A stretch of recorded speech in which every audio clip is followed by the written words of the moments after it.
my friends. So nice to see you around the hearth once more. Who shall etch their name in the game's eternal lore? Gather round the fire, for there's a new tale to be told.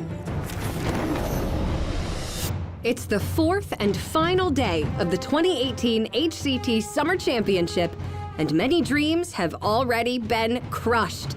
The elimination matches saw Tansoku, A83650, Rugal, and Glory survive and advance to the decider matches, putting them one win away from the quarterfinals. Although these worthy opponents bought themselves a little bit of breathing room, not all of them would be able to get the job done. In Decider Match 1, we saw Viper face off against Tansoku. Viper won his first 2 games using Control Mage and Shutterwalk Shaman, but Tansoku responded with 2 victories of his own using his Taunt Druid and Even Warlock. Just as it looked like Tansoku was on the verge of a reverse sweep, Viper struck back to take the win. The 7 sticks, the Hellfire, Viper is moving on. In our second decider match, we saw a repeat face-off between A83650 and Blood Trail. Although Blood Trail shut out A83650's Priest in the first match of the group stage, A83650 turned things around in their rematch to emerge as the second European of the day to secure his spot in the top 8. He steals the Hadronux that prevents it from ever being in the pool for Blood Trail. All of Blood Trail, so he just concedes. In the third decider match, we had Rugal face off versus Turna. After a close 1-1 start, Turna was able to swing the tide as his aggressive lineup feasted on Rugal's heavy control lineup. Turna is the last of the 4 European players who have all qualified for the quarterfinals. And in our final decider match, we saw Killin' All Day face off versus Glory from Japan. Glory came out swinging hard and took the first victory with a mean Shutterwalk Shaman. But this could really be the year of Killin' All Day as he came back with 3 swift victories, securing the last spot in the quarterfinals for the HCT Summer Championship. Of course, as his mom looked on. #YoCad. 16 players began, but in the end, only one can be the Summer Champion. Let the games begin!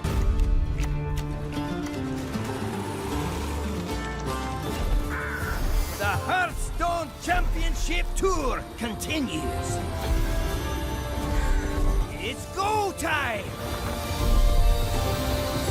This is the 2018 Hearthstone Summer Championship! It's the fourth and final day of the 2018 HCT Summer Championship. Today, we have the remaining top 8 players going head-to-head until one is crowned the HCT Summer Champion. Today, our quarterfinal matches we will be seeing XiaoT go up against A83650, Jinsu versus Killin' All Day, Nalgidon versus Viper, and Bunny Hopper versus Turna. 4 will punch their tickets to the World Championship, but only one can claim the HCT Summer title. The stakes couldn't be higher. It's win or go home. Who will be the next Summer Champion? Find out as the HCT Summer Championship rolls on. Hello, everybody, and welcome to the 4th and final day of the HCT Summer Championship. We're live from the Blizzard Arena in Los Angeles, and I'm joined by That's Admirable, and of course, wearing a jacket that's straight out of the Frodan Signature Collection, Sottle. Somebody shut that jacket up. Green's a good color on you, Admirable. Thanks. Yeah. How you guys doing today? I'm doing fantastic. It's 4th day of the championship. We're going to find out who's winning today. It's been a long time since we had a seasonal championship, and I need to see somebody win today, or I'm going to freak out.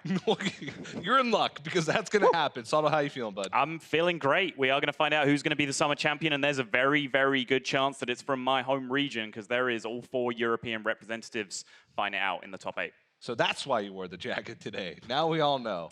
Just wanted to stand out. Even. Celebration jacket. Yeah, but let's go ahead and take a look at some of the headlines and some of the storylines as we move forward into the 4th and final day.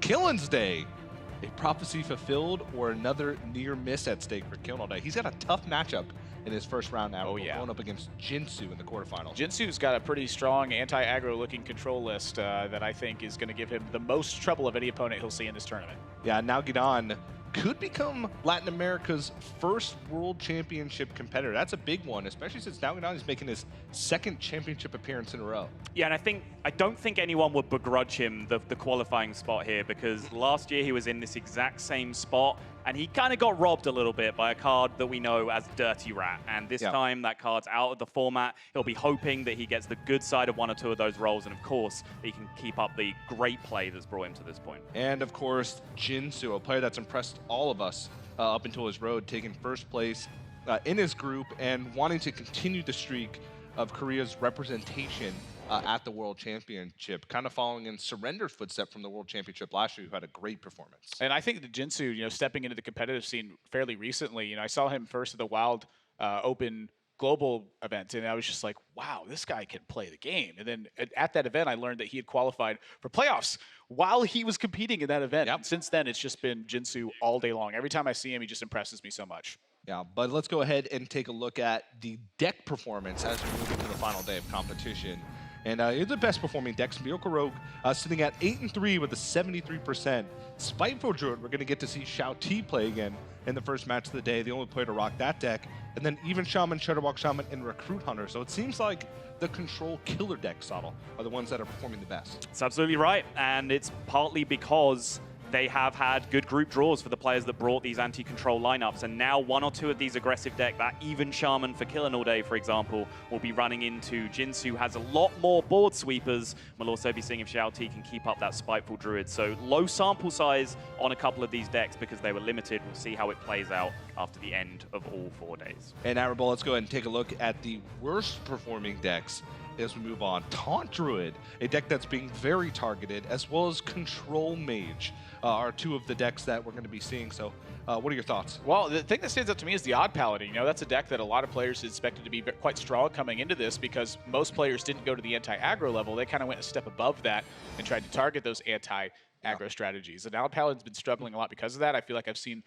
quite a bit of misplay with that deck, personally. And, Control Mage, that's a very nice deck as well, but that's also been struggling a lot in some of its matchups. So I think a lot of it just has to be that sometimes the greediness is not getting the job done because they're either running into the wrong spot or they're just not able to actually get a strong stranglehold on that game when they're trying to get it. So it's been kind of tough to see some of the control decks, really get busted at the end of that game. Well, another thing about Odd Paladin, normally players are banning Odd Paladin unless they have a good way to deal with it. So kind of hard to put all your weight in that one, but we'll see Turna and Killing All Day, both of that deck in their lineup playing today. But now let's go ahead and take a look at the team standings, which moving into Season 2 of HCT, which is well underway now, this is a big talking point. As you can see, the players with the asterisks next to their names are the players that are still in the tournament and trying to earn points for their teams. Bunny Hopper, Turna, Killing All Day, A8, and Viper, all within that top 40 in the team standings currently. Yeah, and they're all chasing down F2K for a first place, who again absolutely crushed it this season on ladder. All three of them had top 10 going into the last day and held down a top 25 from what I know. So these points here are huge for these players remaining in the tournament. One of them is probably going to need to pick up that 30-point push to get them anywhere close to F2K. And this is on a monthly cadence where the team standings are concerned. The top 10 teams each season are the ones who are going to be paid out for those team standings. So they're not only playing for themselves, they're playing for their teammates as well. So they're clearly rooting for them and have a bit of dependency on their performance here today. It seems like the closest is probably Bunny Hopper on SK, who they're currently already in the top 10 at that 10th place mark. But we did have a ladder finish yesterday, so things could be shooken up now, but even more reason to try and earn all those points for their teams. But we do have more people joining us in the tavern. Hello, people. Frodan, Kibler. Hi. Hi. Nice jacket. What's up? I thought it was a longer introduction. All right, thanks. So, you look beautiful today, and I can't put my finger on why. It's fantastic. I was going to say, I thought we did the bit where we all impersonated Frodan before the show. I didn't get the memo that today was that day, too. Yeah, but Sal looks great. I look great. Kibler, we can work on your wardrobe later. Don't worry about that. Let's take a look. This jacket is great.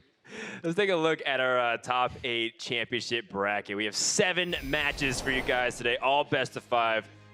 Conquest Band 1 deck. XiaoT versus A83650. That's the first match Kibler and I will be casting. Then we'll have Jinsu from South Korea going up against our USA hero, Killing All Day.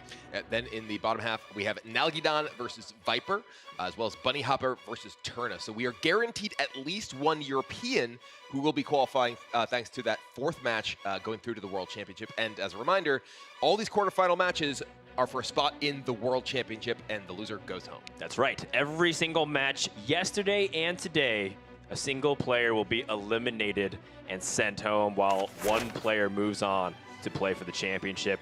Let's take a look at the differences also by the region, just to look at the separation from Europe and the rest of the pack. We have 4 players, all of them in the top 8, but also kind of looking at APAC and China, even though they only have 1 representative, that's pretty much the representative that we're very comfortable and not really that surprised to see him go this far. So it's about quality over quantity when it comes to the top 8. So while Europe could get 3 representatives through, don't be sleeping on APAC or China's players here. Yeah, XiaoT and Jinsu both played fantastically. I would argue that they are probably the players whose play impressed me the most throughout this event overall. So despite those regions only having individual representatives in the top 8 right now, they have a strong chance to advance. All right, so we'll find out what ends up happening as we get ready for the first match. But we're going to check in with Cora on the other side of the tavern before we get underway. Thanks a lot, Dan. There's so much on the line here for these players today. Win and move on to the World Championships, lose and go home. These players are looking to make Hearthstone history, but they've actually already made Hearthstone history so far this weekend with some record-breaking bans. We had all 9 classes represented at the tournament, only 1 warrior deck. 8 of those classes have been banned away. That has never happened before in an HCT championship event. There's so much diversity in the meta right now, and I think this really is a hallmark of that fact. But of course, another record is that all of the casters' predictions have made it through to the quarterfinals, and one of those being Killin' All Day. We have 3 casters who have given him their vote to be the HCT Summer Champion. Is it really the year of Killin' All Day? Let's go ahead and take a look at the prediction board, and well, I suppose today we're gonna find out. All right, and here they, as the reigning prediction champion, round of applause for me. He says it weekly. Nobody clapped. Thank you everyone. Oh, there it is. Oh, come on. Come on. Let's go. It's early, TJ. It's early. Let You people win get some one. caffeine and jam some Hearthstone games. You know, people are like in the middle of an arena draft or something. I welcome you all into the club of success. Thanks. You're welcome. But yes, all of our picks are still in the tournament, so a lot riding on today, and congratulations to us all for getting something right for once. But I'm excited for all these matches, to be honest, because everything has something unique about it. Cora talked about the statistics about bans. Right. We have aggro lineups, we have control lineups, we have anti-control lineups. As we get forward, Admirable, the one thing you're looking forward to today?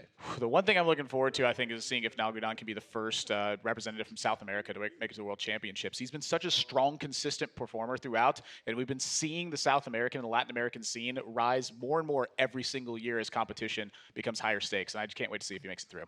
Sottle? Seeing XiaoT play again as the most consistent prediction champion of all time in HCT, not a guy that just had 1 fluke win. I picked XiaoT for this tournament, and kind of saw the matrix that an anti-aggro lineup would have to take out Killin, and that could happen with Jinsu Killin, and we can just see XiaoT march on through with that Spiteful Druid all the way to the bank. You don't have to wait much longer, Sottle, because XiaoT versus A8 is coming up as our first match. So without further ado, it's Hearthstone time. Coming up, XiaoT versus A83650. The quarter-final.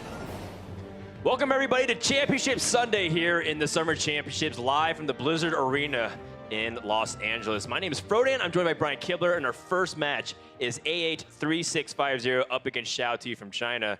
And I'm ready to get this one underway, Kibler. Yeah, absolutely. You know, both these players they had different roads through. XiaoT with a 2-0, having a fairly dominant performance. A8 had to battle back after his first loss to Broodtail, but was able to avenge that loss and make it through to the quarterfinal. Let's go ahead and meet our players. Our first from Poland, the only player to make it from the loser's bracket after losing his first match, it's A83650. His opponent, the only spiteful druid. It's also his year in China. It's XiaoT.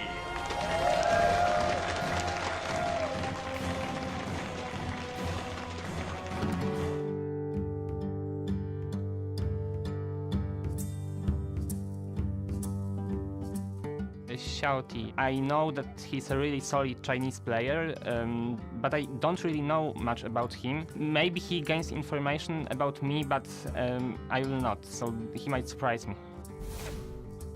看了他今天的比赛，包括他之前预选的表演，我觉得他打得非常棒。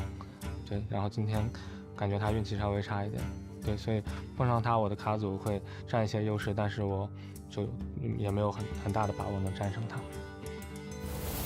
He plays Spiteful Druid, and that's pretty surprising because he's the only person that plays this deck. A8打我就是处于劣势，但是不是很大。 I think they're playing usually faster than the European and America's players, and that's a bit different. We don't like playing fast, we like to think about the moves. 我喜欢就是很强的进攻节奏的打法。Their playstyle is unusual, so I just to adapt to. 没有什么特别刚一碰到对手吧，我觉得每个人的实力都非常强。 I'm feeling definitely good, and I hope I can continue the victory road tomorrow. 我觉得自己状态比较好吧，就不管对手是谁，都会全力以赴。我觉得也有信心打进4强。Thanks for cheering me. I hope I can make it to the World Championships. Up next, XiaoT versus A83650. It's time to get the first quarterfinals underway. And a big shout out to the lovely people that show up at 8 in the morning on a Sunday.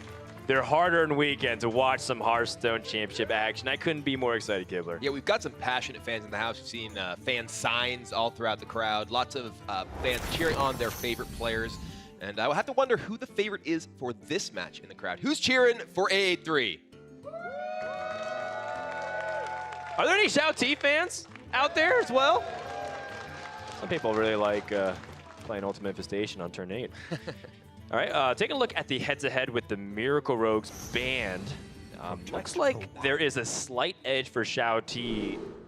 And it actually is really interesting because even though he might be the slight favorite, it's actually even closer than you might think because each of his matchups that he's like favored in might be by 1 or 2%. So it stacks up to a 1 or 2% advantage, depending on who you're asking. But of course, those are just general statistics. We have to look a little bit closer at the deck lists themselves. And we'll start things off with the Warlock versus the Spiteful Druid.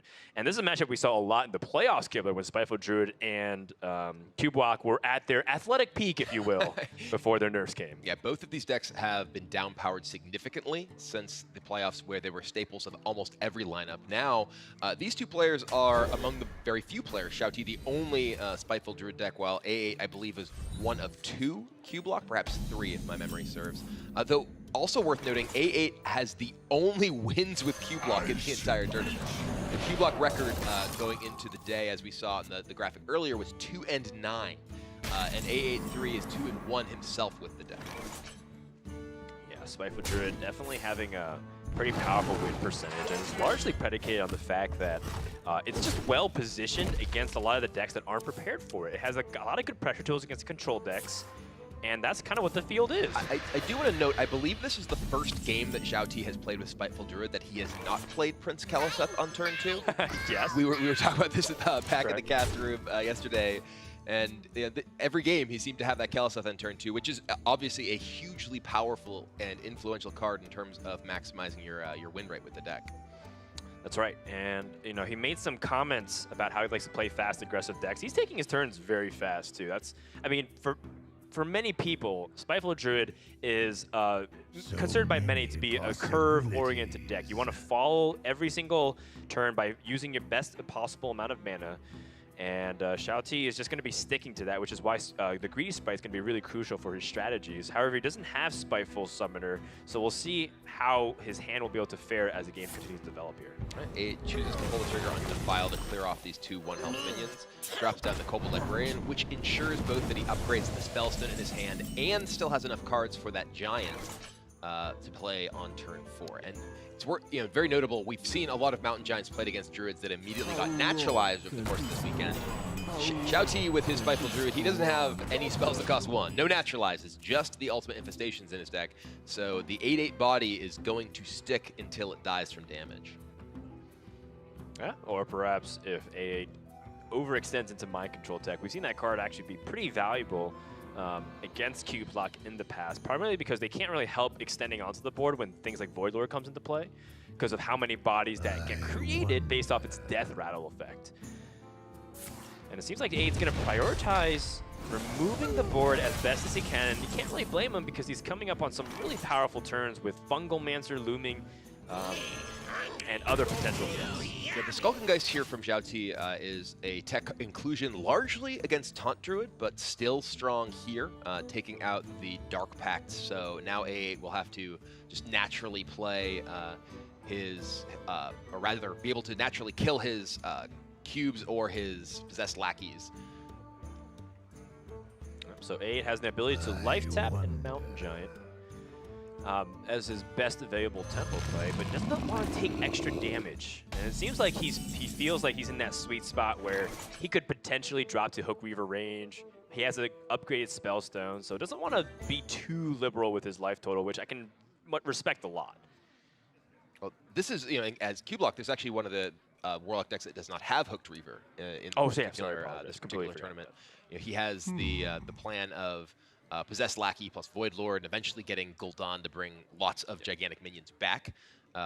He does have the opportunity to potentially next turn take a value trade with a Giant and then cube it, but he does know that XiaoT has Spellbreakers in his deck, and we do see the one copy in his hand already. It's true. I mean, even despite the fact that doesn't have as many big board swings like the Hooked Reaver in the deck, Castamania even locks this weekend.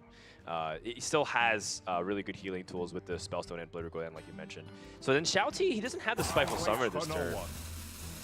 He doesn't even have a very good way of answering this Mountain Giant outside of using Druid of the Scythe directly. But do you want to be tossing so much removal into your opponent's minion? Go ahead and Void River, just get more damage in. Smork, good play, Smork. This does leave, well, there's a double upgraded Spellstone here, so it does leave A8 with some pretty good options to attack this board. He is fairly low in life, so I have to imagine that A8 is concerned about the possibility of just getting, say, Fungal Mancer killed next turn if he doesn't put up some sort of defense. So the opportunity to, say, face manipulated this Giant may look relatively attractive, but could leave him just dying. So I expect that we'll see the Spellstone played on the Skulkengeist this turn. It doesn't leave him with much mana to use except for life tap at that point. So if he does end up using Spellstone, he's at the mercy of what his opponent continues to develop, but he still has that Giant in play. Yeah. If he does just choose to life tap this turn, then Spellstone the Skulkengeist, that does leave him at 17 with an 8/6 Giant against just a 3/3. Yeah, that's pretty safe for the most part. Plus, Druid the Scythe was already used.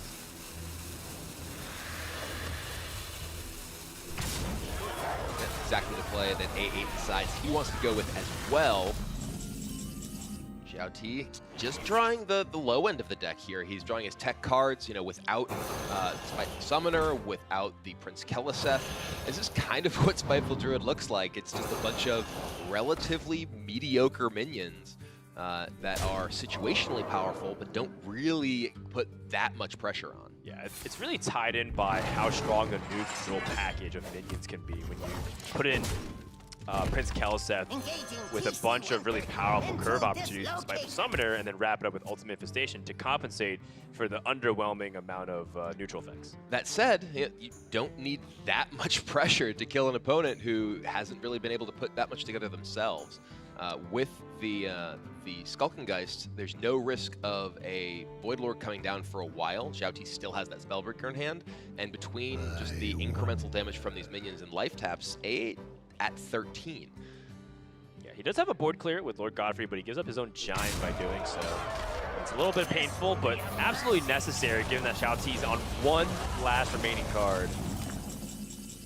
Oof, greedy sprite that does not do much. XiaoT has both 2 copies of Ultimate Infestation and 2 copies of Grand Archivist in his deck. That's what he's looking for right now. He wants to find a way to just reload his hand, because even a Spiteful Summoner at this point may not quite be enough now that A8 is getting to the late game and going to have a lot of just like big threats. For instance, here, he has Giant into Faceless. That's great. So he could potentially just Giant Faceless. If he attacks the face, there's no way he dies next turn, and he's setting up lethal damage as well. A gonna take the trade, wants to avoid any Leroy shenanigans from potentially being his downfall here if you choose the Faceless. I guess Leroy plus Fungal Mancer could kill him if he left that on the board. Exactly those 2 cards. Yeah. Why not shut down the chance to die to 0% as opposed to whatever combination of cards it would be? Ooh, man, this is as bad as it gets here for XiaoT, just drawing his 1-mana cards non-stop.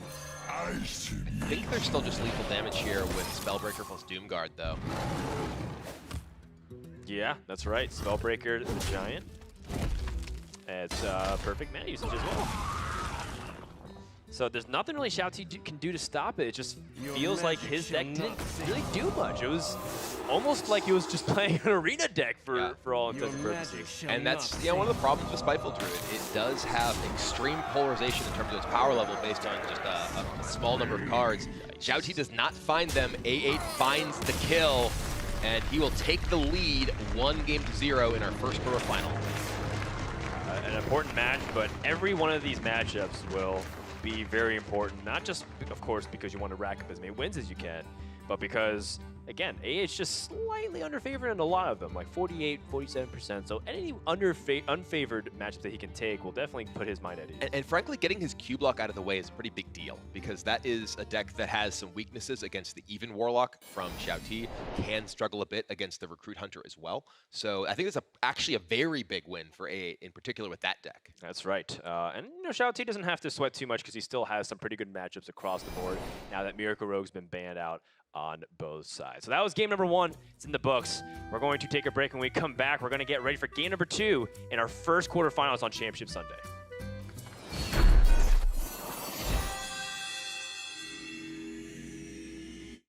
I wanted to build a strategy that's good against both Even Warlock and Town Druid. So that's why I brought Miracle Rogue, Q-Block, Town Druid, and Control Priest. I had the biggest problem with the 4th deck. I was thinking about bringing Mage or maybe Shadowrock Shaman, but I didn't really feel like those decks were good for my strategy and for my playstyle, so I ended up with Control Priest. I expected some more aggro decks, so that's why I wanted to play the class, the deck. I was wrong. Healing All Day and Terna are playing like whole aggro lineups, and they're the only people in the tournaments playing that strategy. I think I'm pretty unfavored against Nargulden's lineup. He made a really smart choice of not bringing Warlock, and that was a really good idea, I think. I like Q-Block. I think it was a really good choice for the tournament just because of the amount of big spell mages and Shadowrock Shamans. I think it should be pretty good. I don't know why like only 2 or 3 people brought Q-Block to this tournament, but it's fine. Like, I'm not complaining a lot.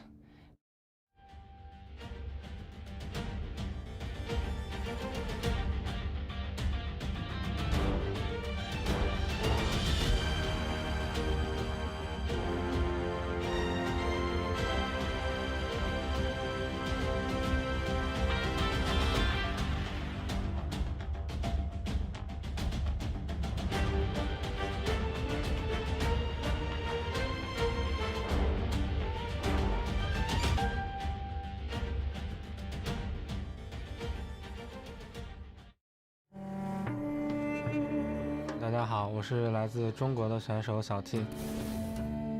对于我来说，和其他选手不一样的最大区别就是我的德鲁伊的选择是一个恶毒德，然后没有选择强德。然后术士的话，我加了我在那个2费和6费上选择了蜗牛和银色指挥官，我觉得这2张牌能帮我有更好的发挥。我觉得我的阵容上是整体是一个抓慢速的思路，其实强德也非常符合我的套牌的整个 line up， 但是我认为强德在比赛中可能会受到的针对稍微多一点，而且在对阵战吼萨等一系列卡组的对局中，他的表现并没有恶毒得好。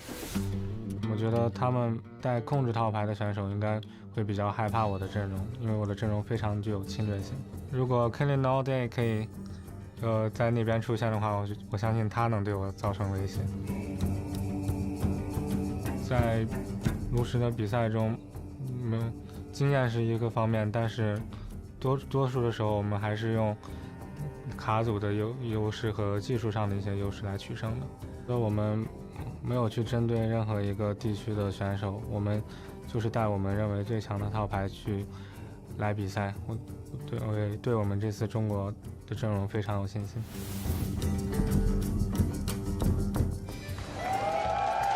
Welcome back, everybody, to the Summer Championships here in the Blizzard Arena. Some fans have been here and lining up since 8 a.m. in the morning. And we're just getting started. This is the first quarterfinal between A83650 up against XiaoT. And the first game was Cube Warlock beating the Spiteful Druid. Something that you were mentioning, Kibler, right before the break was how important it was to get that Cube Warlock win. And I looked at it a little bit deeper, and I think you're 100% on the money, as usual, with that. I was going to say, is that so surprising that I might be right about something, Brody? Some people might be tuning in for the first time, so we just want to set the precedent of who to listen to with the duo. But the reason why is because even Warlock doesn't have a very good matchup against Taunt Druid or Control Priest, and the one deck he wanted to line up against was Cube Warlock, so that'll be really nice relief for A's mind. Now let's go into game number 2 with Taunt Druid up against Recruit Hunter. Yeah, this is a matchup that can be very volatile. It hinges pretty heavily on a couple of key cards.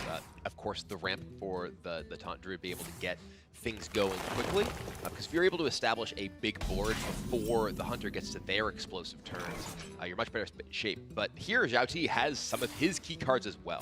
Hunter's Mark alongside the Candle Shot can punch through some of those big minions, and then the Houndmaster Shot into Seeping Oozling plus Playdead can just have an enormously explosive draw. So A8 really would love to find Nourish here specifically, and that's what he finds, so he can get ramped out really quickly and get ahead of XiaoT's curve.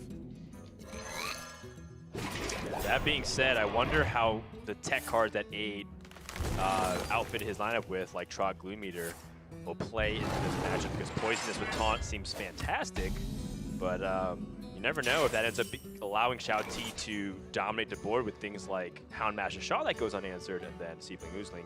But A does have that naturalize, and we've seen that really stop a lot of that Hunter's momentum from being able to utilize Houndmaster Shot.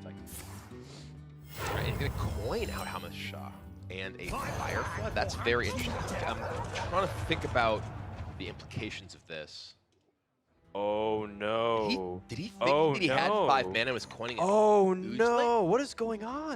I'm really confused what was here. this? Like, I was trying to figure out what the thought process was there for XiaoT, but we saw him kind of stop for a second and I think realize that he may have just impeded his explosive turns. Oh no! He's playing too fast, Kibler. He's been taking his turns without even going to the rope one time. We heard A83 mention that the Chinese players, they play very quickly, they play very aggressively, and the European players, they like to take their time. And XiaoT, I think, may have just made a fairly significant blunder there by not giving himself time to think through his turn. It wouldn't matter nearly as much if A8 didn't gain 3 extra mana crystals already, because then A8 would be on what, 5 mana this turn? 6 mana? I'm just trying to think of what the thought process for XiaoT may have been there. Why he would want to coin something out. I wonder if he even just like accidentally dragged the coin, because there's really very little value to playing a Firefly here. He's not specifically contesting anything else. He already has the Hunter's Mark, so he has the ability to kill any big minion without like extra pressure. He doesn't need a small minion to throw away with the Hunter's Mark because of the Candle Shot. Yeah, the Flanking Strike also works pretty well here. XiaoT immediately took the Hunter's Mark, but I was thinking, whoa, wait, you have the really good opportunity to also just utilize the rush, but it looks like XiaoT values the 3-3 being on the board.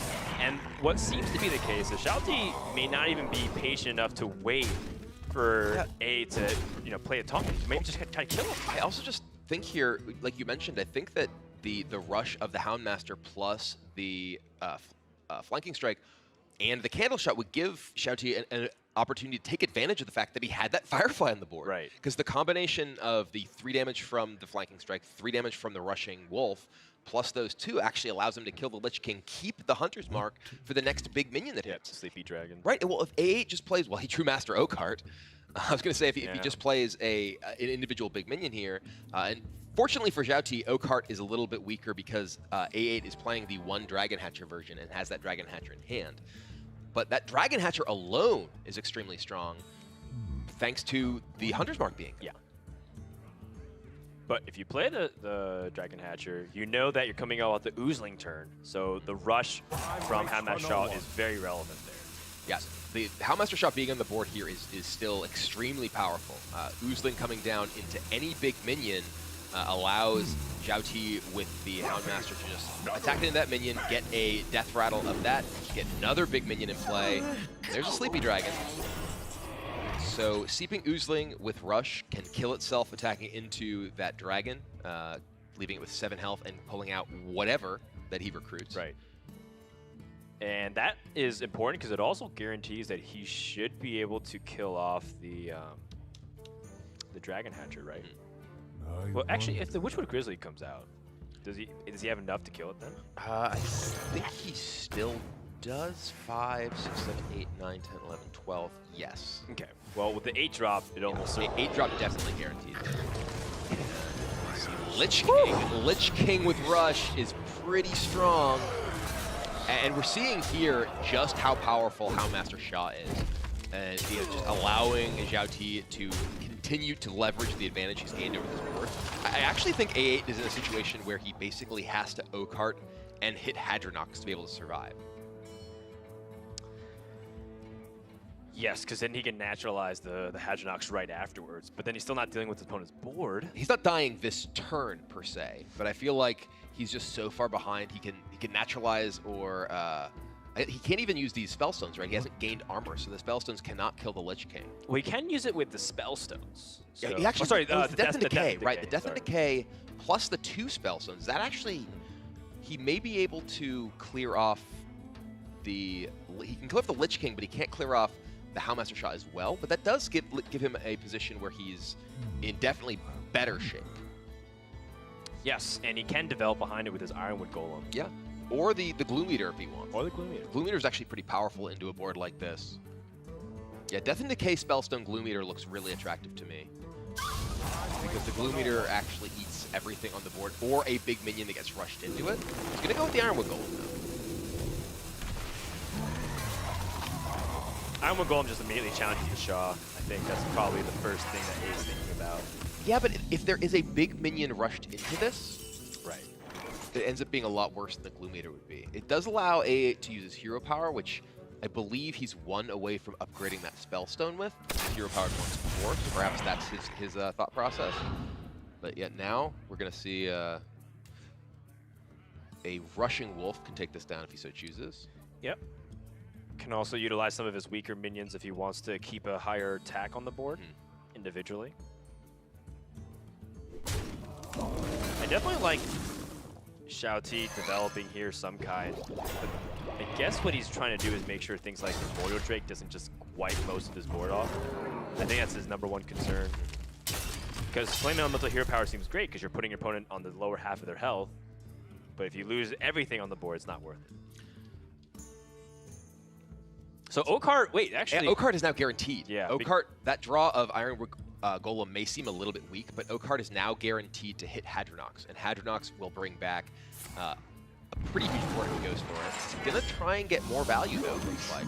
Yeah, that was the reason for the Ironwood Golem last turn, was to set this up, allow me to hero power, and then Spellstone the Houndmaster Shah, which now prevents any huge Death Rattle minions from attacking into his minions, plus pulling even more minions. Right. And that might be a little bit too slow for XiaoT. He can set up like a great Witchwood Grizzly, you know, in the coming turns, but I mean, A8 is not going to die just with this board presence, right? Yeah, this is just a very weak board now from XiaoT. He has 2 attack on the board, and yes, he has the Hunter hero power, but he doesn't have burn. His burn are, his charge minions, basically. He doesn't have kill commands in his deck, but now the Master Okart guaranteed a Hadronox. Naturalize, gonna get A8 a huge board. Yes. Lich King, Tron, Gloom Eater, Ironwood Golem, Sleeping Dragon, and a Death Knight card. Kathrena is strong here, does give the possibility. Ooh, Rexar's also very good, but Kathrena gives the immediate option to play dead. Yes. Really hoping to hit both of his chargers here. Does a really not good want to hit a Witchwood Grizzly because it's very low impact. And this can kill the Lich King, which is pretty powerful. Yeah, but the Gloom Eater is so good in this. It is. Gloom Eater is a tech inclusion in A8's list compared to most, and it just kills that Grizzly. 12 health doesn't matter, it's dead. Okay, A8 does have ways to answer this board. He does also have Army of the Dead. It's really interesting to see how Tantru can utilize that, considering most of their deck is very good at staying alive, but he might really need cards like Witching Hour, so that could be a liability. One thing that's crazy to think about is this game in which XiaoT used the coin to play the Firefly. If he had just been able to use his play dead A lot earlier, on that that Seeping Oozlings many turns ago, he would have almost certainly killed A8 by this point. It would have also been the same pan out, because XiaoT would have been on 5 mana against the Lich King, so he still could have had Houndmaster Shaw, Flanking Strike, plus the Firefly from hand. And he would have played, and then killed it board. Although he ended up using the Hunter's Mark, which in a position like this would be a little bit more useful, but I think XiaoT was hoping that he would be able to leverage the Hunter's Mark early so he can develop and pressure to kill A8 before it got to this point. And he still can. It's just that A8 has to not draw the Witching Hour or the Carnivorous Key. It's interesting that XiaoT is choosing not to use his hero power first, because there's essentially no opportunity. Oh, he's not gonna. Okay, he's not gonna build a beast. He's gonna play the taunt. I was a little bit surprised. Okay, got it. I was assuming that he was going for the build a beast this turn, but decides to defend himself a little bit. I suppose he doesn't want to let the Kathrena get killed and then possibly lose his charge minion. Right. So A picking up a second cube is actually pretty cool too, because now he can summon the 2 Sleepy Dragons back immediately if he cubes his cube. Yes. It does leave him in a position where he doesn't have the same ability to get multiple Hadronoxes, but this isn't really a matchup where you just need many waves of your Hadronox taunts. Right. At a certain point, you have enough. Yeah, and now with the Steady Shot hero power being removed from the Deathstalker Rexar, your main priority is actually to end the game soon, because Deathstalker Rexar will grind you out if you give it enough time. Yeah, we saw some miracle beasts that were stitched together, including the Reno Bloatbat against, I believe it was actually A8 playing his priest deck. Followed by another series where he had an opportunity to Reno, or clear the board rather. Did not. Ooh. Well, the good news is you can't stitch track of that minion. Too soon. Too soon. Way too soon. All right, well here, largely what XiaoT's looking for at this point are poisonous minions. The best thing he can get is basically a rushing poisonous Cave Hydra. If you get Vilebird Skitterer plus Cave Hydra, you can actually clear multiple large taunts. Didn't have an option for the Cave Hydra in the first selection here, but does have several poisonous options available to him here. Right. But the only thing is that his first options were fairly weak. He had like Life Drinker and Timberwolf. Those aren't anything to write home about. Well, with Life Drinker plus poisonous, you just kill your opponent. You're dead. This isn't the dungeon run challenge where you hit that spore. Oh, I had the sickest deck with like all Jades, and I ran into that, and it was so sad. But no, it does not work like that. He does have, he has a poisonous Life Drinker. We're gonna learn whether it's lethal. Turns out it's not. Ooh, King Crush though. Whew. Quite the board. Yeah, this is a big push from XiaoT. Gonna take out a lot of the board here, and does put A8 in a position where he has to deal with that poisonous minion, which this cube is just on cubes. It's not any huge minion itself. Yeah. So expect we'll see a cycle of this Wrath. Yeah. Just needs to pick up Witching Hour. Right. And he should be back in the driver's seat. The problem is if he can't answer XiaoT's threats, then he's stuck with what he has right now. Primordial Drake's not bad. It isn't. It does clear, allow him to take out... I'm going to debate whether he wants to kill this King Crush. Keep his Primordial Drake alive. Right. This does give him a 1 health minion versus getting that trade on. 100 mark. Okay. So could be valuable. Potentially a strong draw. There's a Bloatbat. No poisonous though. Bloatbat with Rush can deal. He can kill the 4/1, but doesn't really do that much. Yeah, because it'd be 4 attack. Actually, this plus Hunter's Mark, if he does, has the Bloatbat Mastiff plus Hunter's Mark, could kill a lot of things here. He can also just Stegodon. I think this was Bloatbat. Bloatbat Stegodon does kill several things on the board here as well. It only kills 1. No good use for the Hunter's Mark at that point. Yeah, I think the Rush might be pretty good, because let's say you don't play the Beast this turn with Bloatbat. Then you have Witchwood Grizzly this turn to soften up the board. Then the Bloatbat can help finish off a lot of those minions. And that gives you even flexibility to play Stitch Tracker this turn. Yeah, very nice. And that's what he chooses. He's going to go with it, though. And this can attack the Primordial Drake and put that down to 2 and kill. Oh, he's going to go with the Hunter's Mark as well. All right, yeah, so he's going to clear off 3 of these minions, leaving just a single 4/6. Or rather, 2 of these minions, sorry. Leaving 2 4-power minions. And as we were mentioning, inevitability is now kind of on XiaoT's side. A8 needs to be the one to close out the game because the value, as well as the life gain that's possible from Rexar, can really turn things around. Yeah, A8 would love to utilize this Branching Pass as finishing damage, but instead forced to draw until he gets that Witching Hour. And he's in a little bit of an awkward spot too, because there is still, I believe, a Spellbreaker in XiaoT's deck. I don't believe we have seen his Spellbreaker yet, though there is a Naturalize, so if he does find the Witching Hour, he can pop it in.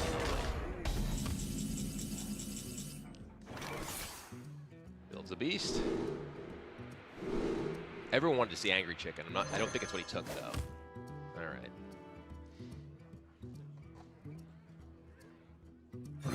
XiaoT looking to see if he can dig a little bit deeper into his deck. All right, so there's still the Silver Vanguard in his deck, so Oozling can have that ability. Or he could just take the Vanguard itself, but it's a bit weaker. There is a weirdness if he's not playing it this turn. If he takes Seeping Oozling, then draws Vanguard, because he has drawn Kathrena, there is nothing that it hits. So there is the risk now that he has the 1 in 7 of hitting Vanguard, and that Seeping Oozling is just a 5/4 for 6. Still no Witching Hour.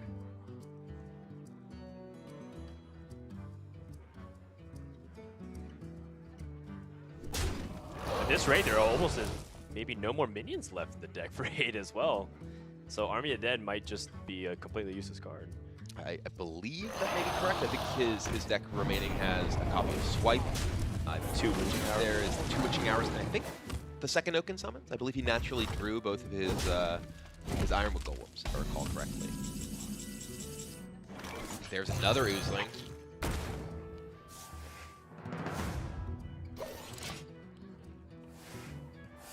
XiaoT feels really close. Well, 50% chance of Witching Hour this. Oh no, it was a Nourish. Interesting. So, jeez. So if A8 nourishes, he's guaranteed his Witching Hours. He can Witching Hour, Naturalize, have that go off now. Then he is immediately in Fatigue, however, and I believe that he is out of... I believe he's out of Armor Gain then, because I don't think he's played... I think it is the other Swipe. His Oaken he did play the Oaken. Right, other than that Oaken Summon. I'm saying remaining in his deck. He played both of his Branching Paths.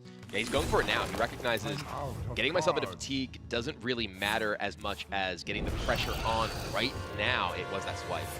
Because he has to get this board going, or else he will lose to Rexar. Yeah, and he's still afraid of the Death Rattle possibilities. No 8-mana there's that Vanguard. So now the Seeping Oozing at least is not effective. There's a Spellbreaker, but there's 2 Lich Kings and an anti-magic shell for A8.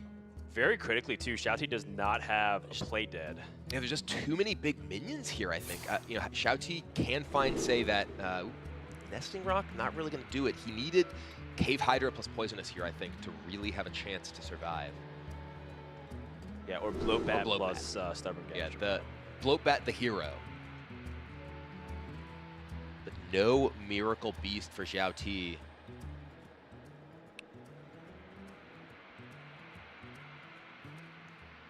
He has the Serenite Chain Gang or one of these taunts off the Stitch Beast. Oh, no, that doesn't work that way. I was thinking, can he adapt with his Crackling Mason Ball on any of these minions to potentially give himself out to? Wind? No, doesn't really do much. All right, well, he's going to get Devil Sword. there's Lich King too, right? All right, maybe he gets Wind Fury. There's Wind Fury. Oh, Okay. But that only doesn't kill quite enough, right? There's still... I mean, this may not end the game immediately. I mean, it might. Double Swipe's a lot of damage. There's also just the there's Death in Decay Swipe plus Anti-Magic Shell. Yeah, Death in Decay Swipe, Anti-Magic Shell is just going to end the game. So A8 battles through the Rexar Beasts and takes a 2-0 lead here. I mean, doesn't even need the Anti-Magic Shell. He's got enough already.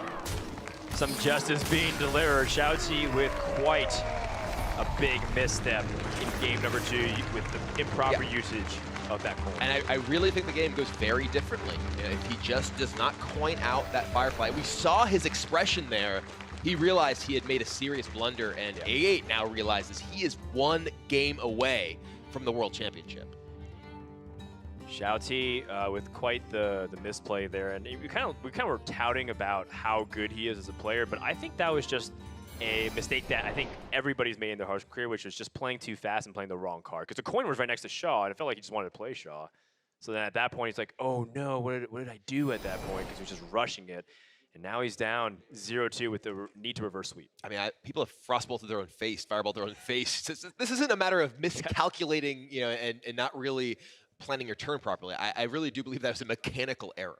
Yeah, it's very rare, but when it does happen on a stage like this, it's devastating. We'll find out what happens. Will XiaoT be able to make a comeback and get it out of his mind, or will A8 be able to complete the sweep? We'll find out when we return to the Summer Championship.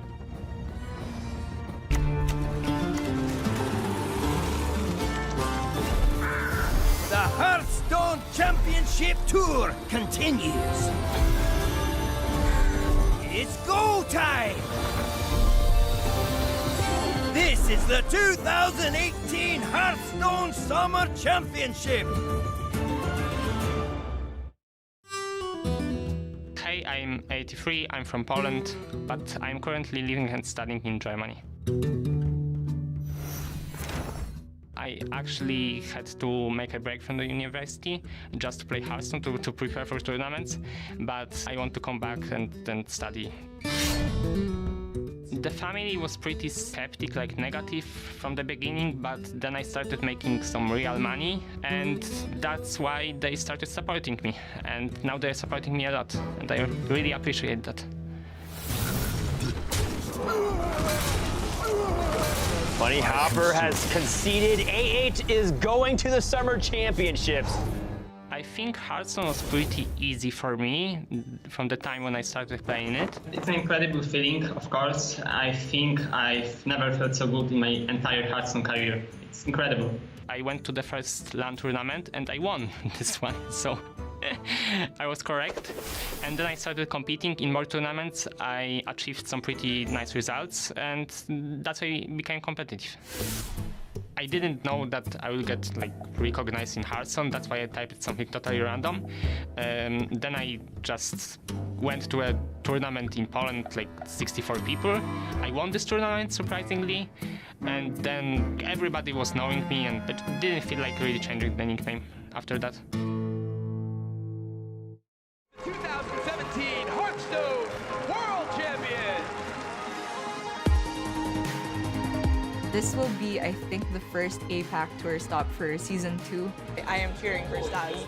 最大改变就是好像突然很多人都在台湾的人都认识你。 It's a bunch of smart, cool people that you want to hang out with. Gia, you need to tell us where it's good. Follow your nose.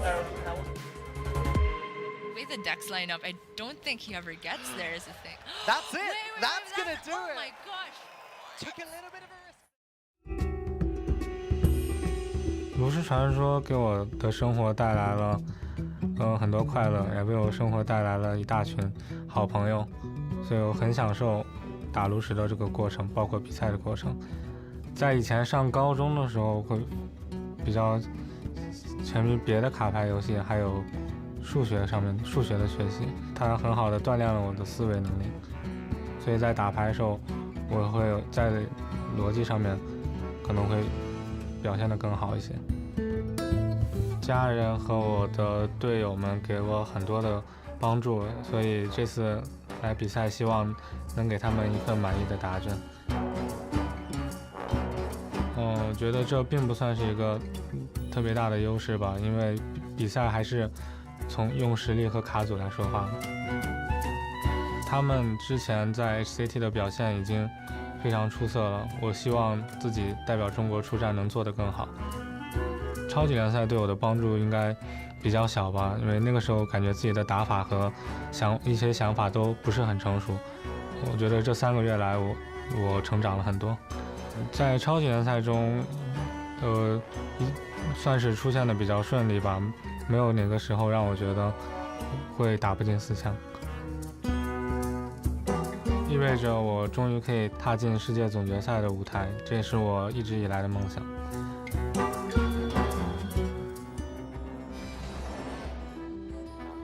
XiaoT is down 0-2 going up against A83650. Welcome back everyone to the Summer Championship, and the situation has now gotten to the point where A8 is 1 game away from going to the semifinals, getting a World Championship berth, and playing on for the summer title, while XiaoT will be disappointing himself and many fans around the world. And A8 has a deck that he is very comfortable with. That is his final deck. It is the Mind Blast Priest deck. And XiaoT will be first choosing to battle with the Spiteful Druid deck that he is the only competitor who brought to the championship. Good news for XiaoT is that this is a pretty decent matchup for the Spiteful Druid if you're able to get out a lot of that early pressure. A8 does not really fight back very efficiently until the mid stages of the game. So if you're able to build those fundamental building blocks like Prince Kel'Seth, get those greedy sprites, you're in a good spot. He is, though this is a matchup that was pretty heavily influenced, I think, by the nerfs. Specifically the fact that it's impossible to Spiteful Druid, or Spiteful Summoner rather, before your opponent has access to Psychic Scream or Anduin. So now, Coin Summoner is a turn 6 play, which your opponent can answer immediate with with Psychic Scream. So it does make the blowout possibilities much less for the Druid deck. XiaoT with a nice heads-up play with the Glacial Shard. Maximum damage to pressure your opponent, but also in case your opponent draws the Northshire Cleric, so you can kill it off as well. Double Spiteful Summoner into Grand Archivist. Well, we will see if there is a Ultimate Infestation back-to-back draw before we get to that point. Is one of the amusing things about the Spiteful Summoner nerf. It gives you a little bit more time to have all of your dreams crushed by drawing both of your cost spells in your deck. So much anticipation than complete buzzkill if the Ultimate Infestation ends up getting into your hands. Yeah. A8 does not have a Duskbreaker to help just easily clean off this board. I'm curious if he may decide that he wants to answer this early aggression just by playing a Twilight Acolyte to combat these small minions in the board. Yeah. XiaoT's hand, we see, is a bunch of slower stuff, so there's not as much of a threat of these sort of snowballing out of control, but A8 decides he wants to respect them.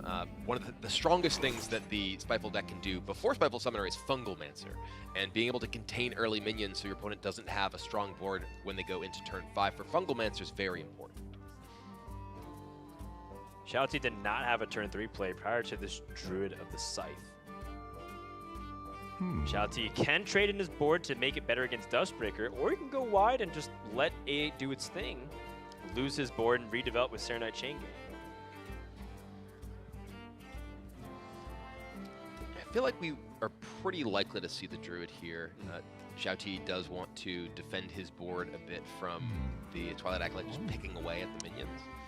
Also if he were to just play it as a taunt, there's, I guess, more threat. I guess Duskbreaker's exactly the same. I think that the charge does get rid of it immediately and just allow him to damage it.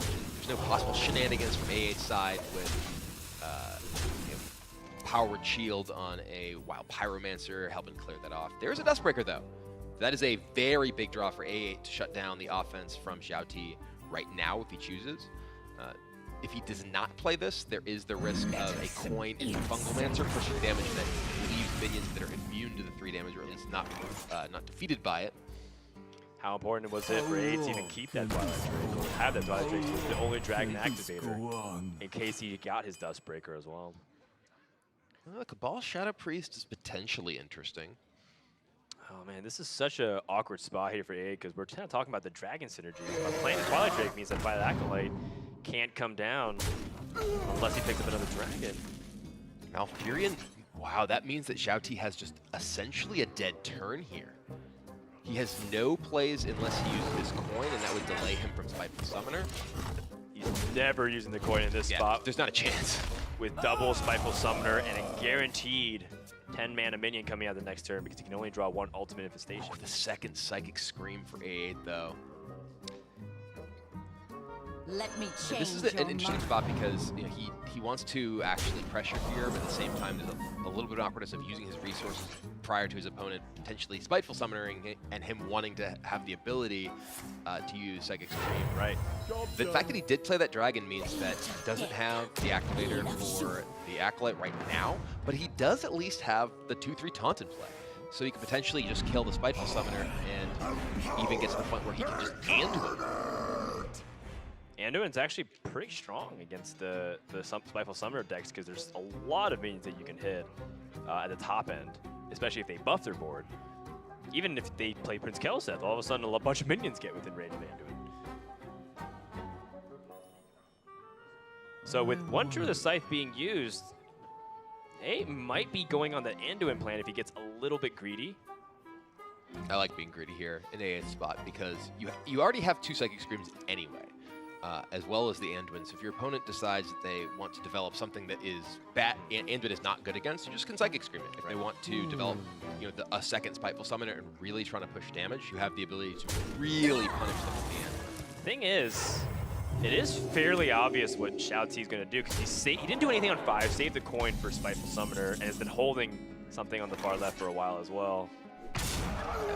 Yeah, the Malfurion, though, for XiaoT here is actually pretty nice because it allows him to play a threat that does not walk into the Anduin. I'm actually somewhat curious as to whether it was better for him to make Poisonous Spiders here. I was thinking the same thing. Because these 1/5s don't do very much, whereas the Poisonous Spiders kind of demand an answer or else they just kill A8's board. So XiaoT kind of made this play very quickly and just picked the Scarabs, but I'm pretty sure I would have gone with Spiders here. Well, the good news is that he saw the Anduin plays, so he can play some of his bigger threats now.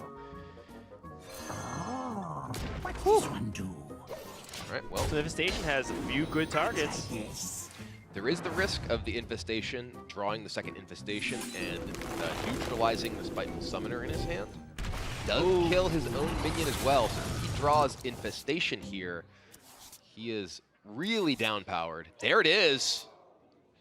XiaoT, he's not in the worst shape because he does have the Malfurion hero power, he has a powerful board, but he just lost an additional possible activation of that Architect as well as any power from that Spiteful Summoner. He's a 7-cost 4. Right? More importantly, too, A8 has... Getting close to just killing him. Yeah, has a Mind Blast, has 2 Shadow Visions, and XiaoT doesn't really have good, reliable life gain outside of his Malfurion hero power. And he's taking 8 extra damage onto the board as well.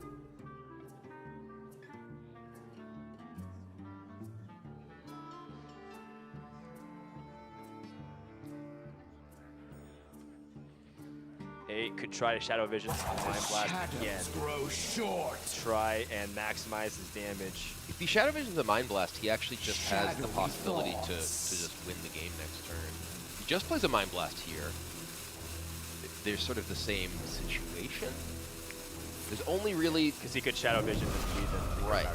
Yeah, so there's 14 or 16 available to XiaoT, but 16, actually no, he can't even cast Infestation. So he goes up to 14. So if Shadow Visions hits Mind Blast, that's just lethal damage available for A8 next turn, even with the armor up from the Malfurion hero power. This was well mapped out by A8, just to put himself within threatening range. And XiaoT not being able to kill off those minions, more importantly, committing to this Grand Archivist, despite having a full hand, is looking like the Spiteful Druid just might die anyways. Despite all the fact of how much hype this deck got.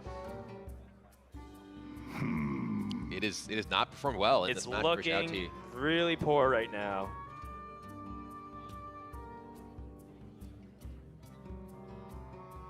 One thing's for sure, XiaoT kind of has to armor up, so that much is clear. My turn is not.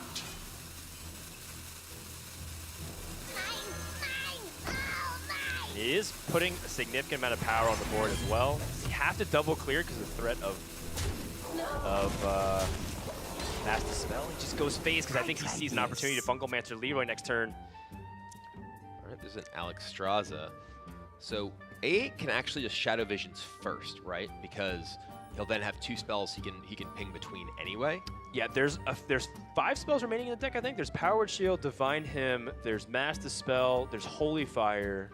Oh wait, no, he's drawn 2 copies of his Psychic Scream. So there's only 4 spells. Right, so if he finds Mind Blast, he wins the game on the spot. If he does not find Mind Blast, his backup plan is just Psychic Scream this board. But he's very likely to get it. He is. Is it Mind Blast? No. A8 is going to have to find a backup plan. He cannot win the game on the spot. Yeah, the Mind Blast and the Holy Fire were the only other options that are not represented. So A8 somehow gets the 3 out of 5 that don't add immediate damage this turn. The shadows grow short. You could take Divine Hymn to stall for a little bit. Mass Dispel helps you push through a little bit of damage if your opponent sets up a taunt wand. Chooses Power with Shield. He's got a Psychic Scream here. He needs to get this board out of here. Now he's in a spot where XiaoT gets to develop. He gets to use his hero power to armor up, and now he is out of range of A8 picking up a Mind Blast. Yes. Because with a Mind Blast already used, there's no just immediate lethal push available. And now there's actually a bit of an onus on A8 to find a way to get past this hero power. He needs to be pinging several times a turn to chip away at this to actually get into that burst range.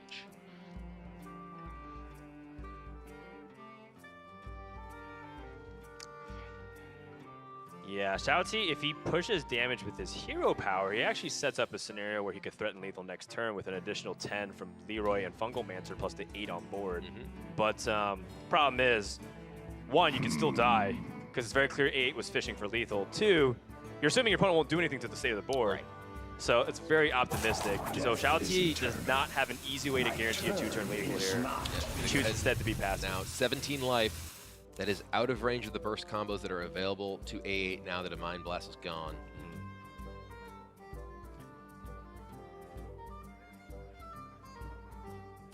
A8 can draw as well, so we can Power Word Shield, say his Acolyte of Pain, weave in some hero power, stabilize on the board a little bit.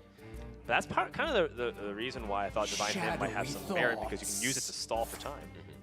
Oh, he's going aggressive. And he's calculated the damage. He thinks he can't die because of the Leroy Fungal Mancer is the maximum damage right now. Yeah, this lets him dig as deep as possible, try and find the other Mind Blast. Right. Get him down to 11 life. Right, and even if XiaoT hero powers again to 14, he's still within Mind Blast range. If he finds another Mind Blast, he can end the game on the spot. Now XiaoT does have ways to play around that by, say, Ultimate Infestation his opponent again. Just burn whatever cards he has. But then he leaves things like the Acolyte on board. We can yeah. I guess you could UI the Acolyte. But I also would be tempted to push damage. Well, if you do UI the Acolyte, and then you push, 7, 8, you put your opponent down to 13, you are again in a position where you can represent lethal with Fungal Mancer Leroy next turn, and you're out of any burst range. But if he UIs the face and deals 13, his opponent goes down to 8. That means That's Leroy true. Hero Power is a guarantee. That's true. Or Leroy Fungal Master for style. Death is eternal. So what's better, the chance to win the game next turn or to shut down your opponent's options? Well, he decides that he wants to ensure there's only one draw from this Acolyte. But 16 is still the sweet spot for the Mind Blast. That's Divine Him. Divine Him, and there is the Psychic Scream. So A8 does have the ability to take care of this board if he so chooses. I think he might have to, because Primordial Drake still leaves up a significant amount of power on board, and then a Silence kills you. Silence plus damage kills you, which is very likely because your opponent played UI Opponent has twice. 10 cards in hand. Right, and you didn't see any damage burst burned from the cards that were revealed. The nice thing, though, is... Oh, actually, no, because if he's Psychic Scream, he only can Hero Power 1s, which means XiaoT goes up to 17. Yeah, it's true. If he Hero Powers. Shadowy thoughts. 8 maybe looking for a better alternative. Perhaps if he can pick up Dustbreaker? It could be huge. Nope, got a Psychic Scream. Scream again. The shadows grow short. It's 16. That's good news for XiaoT, even though he can't kill his opponent this turn. Because he has redevelopment. That Crypt Lord is really scary. Crypt Lord plus the Void Ripper in XiaoT's hand can represent a big flip damage burst next turn. Sneaky lethal, I like it. And by armoring up here, he's now at 17. That's the crucial number that is out of range. Mind Blast plus Mind Blast and 3 hero powers is just 16 damage, so there's no lethal possibility available for A8 here. I think he's in trouble. Oh, yeah. He's definitely struggling at this point. He needs to find a way to address the state of this board. Shadowy thoughts. And Pyromancer Divine Him does give him some opportunities to clear. Let's see what this Powered Shield draws. Because Master Spell would also be pretty huge here. It would.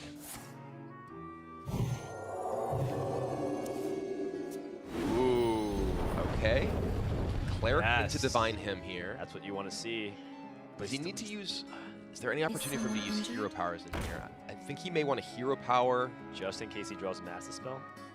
I think he wants to play this Mind Blast, just looking at it. Because he needs to clear off these Serenades. Yeah, that's true, that's true. Let the Mind Blast first, get the cleric damage, then hit him so he gets an extra card. It does put him to 19 and leaves the... Okay. Oh, he gets the second Mind Blast.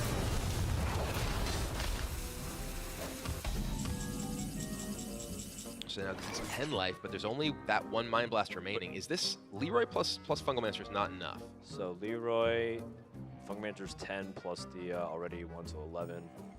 He could play a minion, play Void Ripper, play Fungal Mancer, or he could just play Void Ripper into Fungal Mancer and hit for 9 and hero power. Oh yeah, so if he plays Leroy, he... But that puts him in a position where there's minions potentially attacking him. Right. And now he actually needs to play defense because there are these 2 minions on the board. I think he may need to Fungal Mancer and trade into a minion.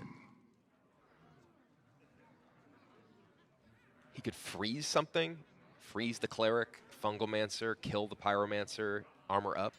It's a very tricky spell. Death is eternal. If he had one more minion on board, he would have lethal, I think. Because he could have had Void Ripper, Leroy flips, and it would have been pretty nutty. But it doesn't look like that's going to be the case here. Your magic shall not save. Void Ripper, it is going to be the Void Ripper. He wants the damage right now. Yeah. Reality breaks. 8 damage to the face here. Armor's up 13. There's a Primordial Drake, though. Primordial Drake here is pretty sick. And with the Spellbreaker gone, Primordial Drake actually can defend A8. At least on board. Shadowy thoughts. I like it. I like it. You don't have to go for some Mind Blast burst to end the game.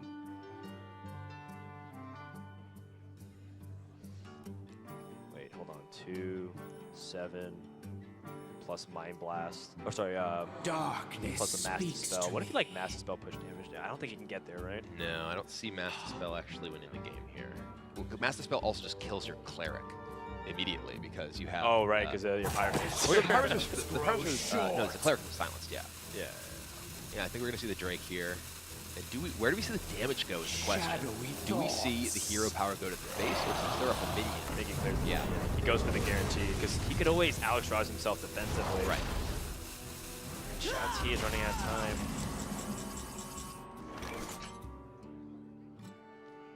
I mean, there's a Leroy here with a Fungalmancer, but that doesn't really get much done. This is where my opponents play Leroy, Mind Control Tech, steal my taunt, and win. Well, the Mind Control Tech was burned. It happens That's happened to me before, too. A lot. But the XiaoT's Mind Control Tech was burned. It was overdrawn by a Ultimate Infestation. Right. So A8 actually knows that's not a threat. So this is a potentially reliable taunt here.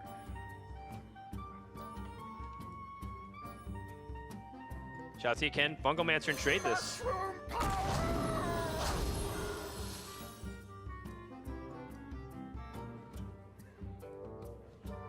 Goes down to 9, which means he dies to a single Mind Blast. So he has to gain life. My turn is not. And is that the game? Hold on, because Master Spell ends up killing the Pyromancer. Right.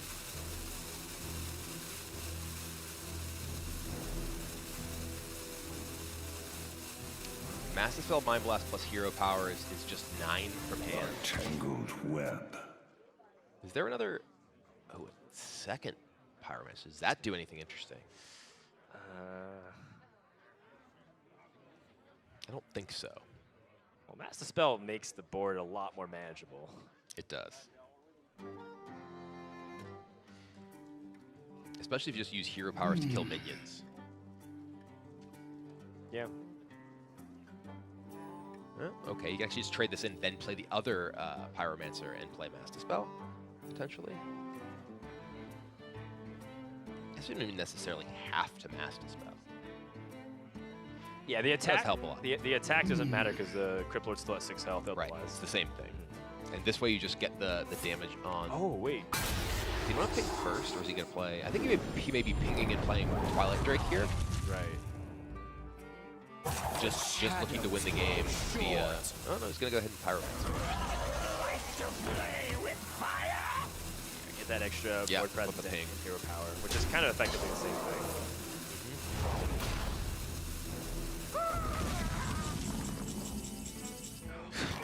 XiaoT's got vanilla minions. He's got an 8 mana 4/7, 5 mana 5/5.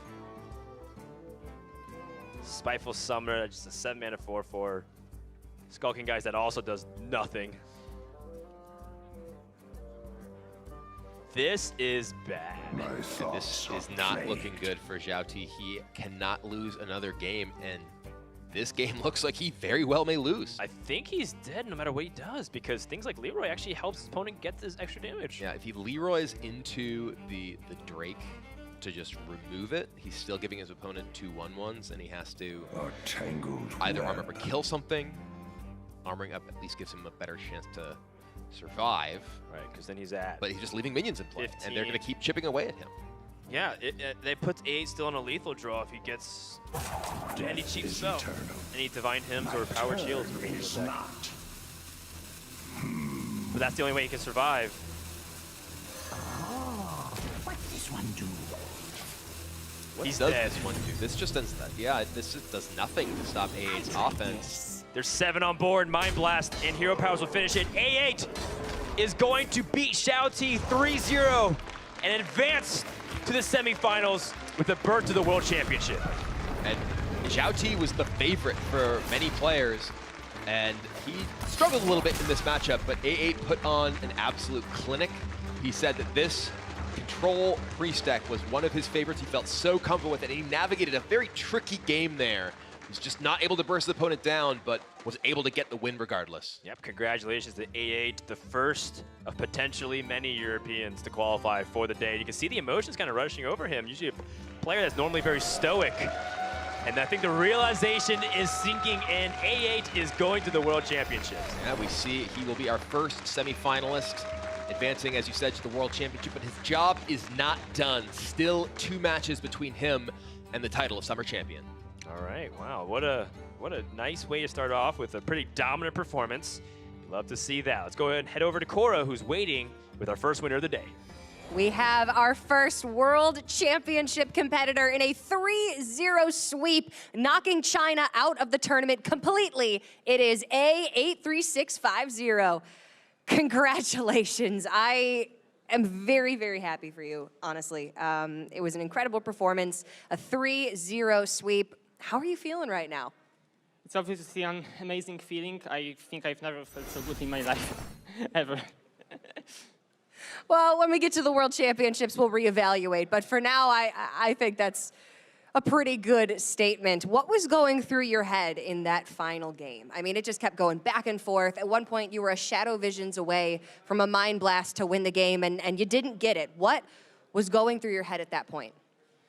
After I was up 2-0, I was like already really excited, so I tried to stay calm and to just play my best. So I just was patient and managed to finally kill the druid somehow.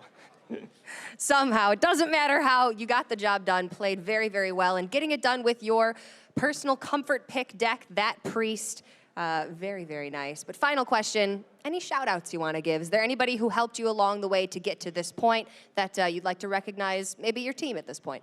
Yes, I want to give a special shout-out to my Polish practice group. So my teammates Tutek and Laken, and also Davido and Sino. We are practicing a lot for this tournament and for other. So thank you very much.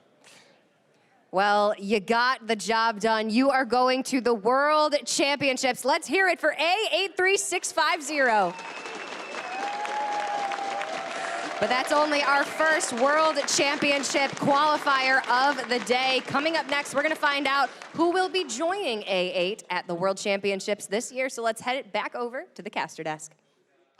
Thank you very much, Cora. And again, hearty congratulations to A8 and all the Polish community who's celebrating with him. I know it's really big for each of these individual countries. As much as we regionalize everything, there's a lot of pride from their specific nation that they represent. Yeah, and but speaking of the region as well, this is one of 3 potential representatives we could have from Europe fighting through to the World Championship. And that's pretty huge. We saw that last year. I believe it was in the Spring Championship, where, in fact, the only European who didn't make it was stopped by another European. And that's potentially what we see here today again. That's right. That's right. And, of course, in the meantime, XiaoT, I'm sure we'll see him back on the HCT stage. There is a meme that it is his year of XiaoT. That's actually something that Chinese fans say a lot. And we don't say that because coming up next, we have the match. It is the year of Kill All Day, or perhaps it is the year of Jinsu. So don't go anywhere. We're just getting started with Championship Sunday here in the Blizzard Arena in Los Angeles. When we come back, South Korea meets USA once again with Jinsu versus Killing All Day.